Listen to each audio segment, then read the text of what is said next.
محترم حاضرینو، ستاسو په حضور کې ما د پیغمبر علیه الصلاۃ والسلام یو حدیث مبارک پیش کړي. د دې حدیث راوی مشهور صحابي حضرت ابو هريره رضی الله تعالی عنه دی چې کله د پیغمبر علیه الصلاۃ والسلام مدینه منوره کې د هجرت په شکل وکاله فرس نو وکاله بعد پیغمبر علیه الصلاۃ والسلام مدینه منوره کې د خیبر د غزوی اراده وکړه. غالبا حضرت ابو هريره رضی الله عنه د هجرت په اوم کال د خیبر د غزوی په دوران کې په اسلام مشرف شوی دی. د مبارک د زندګۍ اکثره حصہ د پیغمبر علیه الصلاۃ والسلام په قرب او نزدېکت کې تیر شوی ده او ټوله زندګۍ د پیغمبر علیه الصلاۃ والسلام په اصحاب صفو کې تیر کړه. نن د پر دې امت باندې ډېر عظیم احسان دی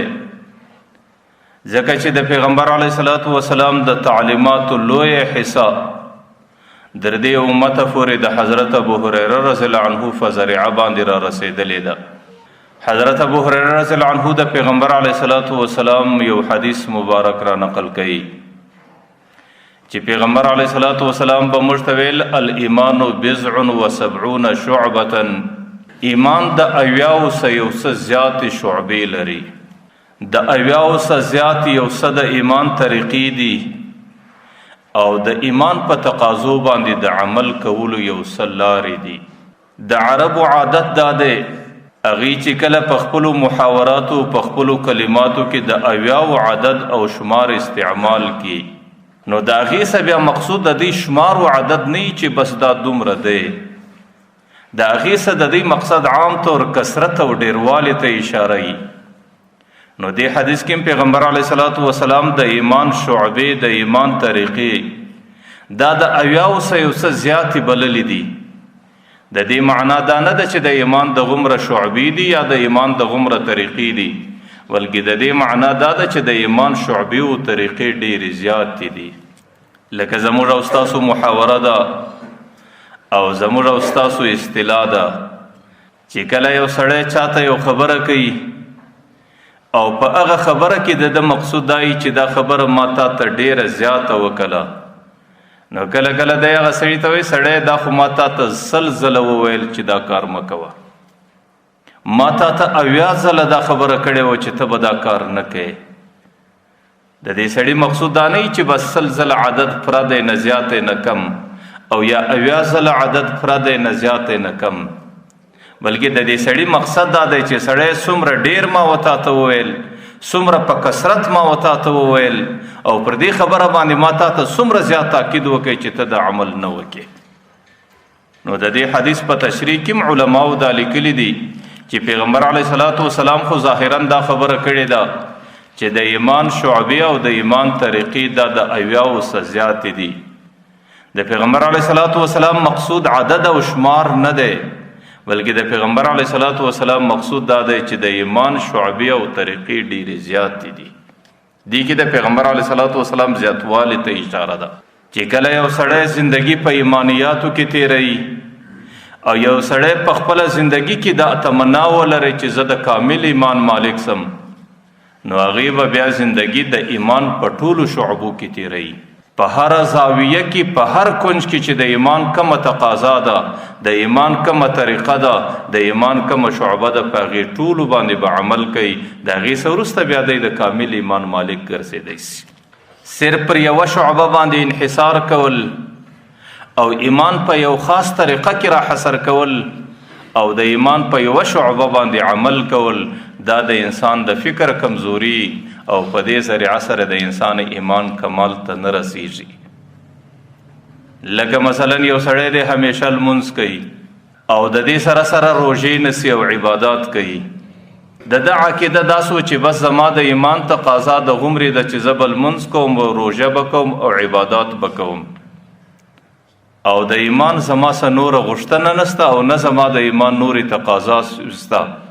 او په دې عباداتو سره زما ایمان کمال ته رسیږي او په دې باندې زه د کامل ایمان مالک ګرځم. دا ما درته وی چې د انسان د فکر کمزوري ده او دا د انسان د فکر خطا ده. لکه څنګه چې په مسجد کې د سړي څه د ایمان تقاضا ده چې ته به په کامله طریقه عبادت کوې، دغه رقم چې کله سړی کور ته ولاړی، کور کې انسان ته ایمانی زندگی ګوري، او د کور په زندگی کې د انسان سره د ایمان تقاضا وي، د ایمان طریقې وي، او په ایمان باندې د عمل کولو لارې، لکه څنګه چې سړی په مسجد کې د عبادت په ترتیب کې په ایمان باندې ځان مکلف ګرځي، دغه رقم په کور کې هم د ایمانی زندگی تیری، او په کور کې په ایمانی زندگی تیرولو باندې د مکلف دی. یا سړی بازار لورلی، یا سړی تجارت لورلی، یا سړی خپلې دکاندارۍ لورلی، یا سړی مزدوري او نوکرۍ لورلی، په دې ټولو کې د انسانو مخ ته د ایمان تقاضاوي دي، او په دې ټولو کې انسان په دې مکلف دی چې د ایمان په تقاضا به عمل کوي. او گچیرې سړی په مسجد کې دننه خو د ایمان په تقاضاو باندې عمل کوي، لیکن الته د سړي په دماغ کې د ایمان تقاضاوي نه وي، نو د دې سړي ایمان بیا کمال ته نه رسیږي، او نه دا سړی په ایمانیاتو کې د کامل ایمان مستحق بلل کیږي. نو د ایمان ټولې تقاضاوي پر ځای کول، که هغې د عباداتو د طریقې سدي، که هغې د معاملاتو د طریقې سدي، که هغې د معاشرت د طریقې سدي، که هغې د اخلاقیاتو د طریقې سدي، چې کله د انسان په زندگی کې د ایمان د ټولو شعبو اعمال راسي، بیا هغه زندگی هغې د کامل ایمان والا زندگی ده، هغه سړی په خپله زندگی کې د کامل ایمان مالک ګرځېدی سي. ما اوس مخکې درته ویل چې صرف په لمانځه باندې د انسان ایمان نه کاملیږي، نه صرف په روژه باندې، که ته هر څومره ښه لمونځ کوې، که ته په معاشره کې هر څومره ښه روژه نسې، او که ته په عبادت کې همیشه په صف اول کې لمنځونه ادا کوې، لیکن لکه دا شی ستا دپاره ضروري دی، دغه رقم چې ته کومه ګټه په بازار کې کوې د دکاندارۍ او د تجارت په شکل، هغې کې هم د ایمان د تقاضاو لحاظ کول، چې هغه نفقه چې زه په دکانداري باندې ګټم، په تجارت باندې ګټم، په دې تجارت او دکانداري کې زما د ایمان څه تقاضا ده، څه شعبه ده، څه طریقه ده، او په هغې باندې ما در کومه حده پورې عمل کړی دی، چې کومه ګوله زه د خپلې خولې له راوړم، یا زه بچانو له راوړم، دا ګوله ما په کوم شکل باندې وګټله، حلاله وه که حرامه وه، زما تجارت جایز و که ناجایز و، او زما عمل په دې خپل تجارت کې روا و که ناروا و. نو بیا لکه څنګه چې هغې د لمانځه په تقاضاو کې د ایمان په طریقو عمل کول، دغه رقم په تجارت کې، دغه رقم دکانداري کې، دغه رقم چې ته کله د چا نوکرې، او دغه رقم په مزدوري کې، په دې ټولو ترتیباتو کې د ایمان په تقاضا د انسان دپاره عمل کول دا ضروري عمل بلل کیږي. او ما درته ویل ایمان صرف د لمانځه پورې محدود نه دی، ایمان صرف د عبادت پورې محدود نه دی، ایمان صرف در روژیو او در زکات پورې محدود نه دی، بلکې پیغمبر علیه الصلاۃ والسلام د حدیث کې وی د ایمان د 80 څخه زیاتې شعبې دي،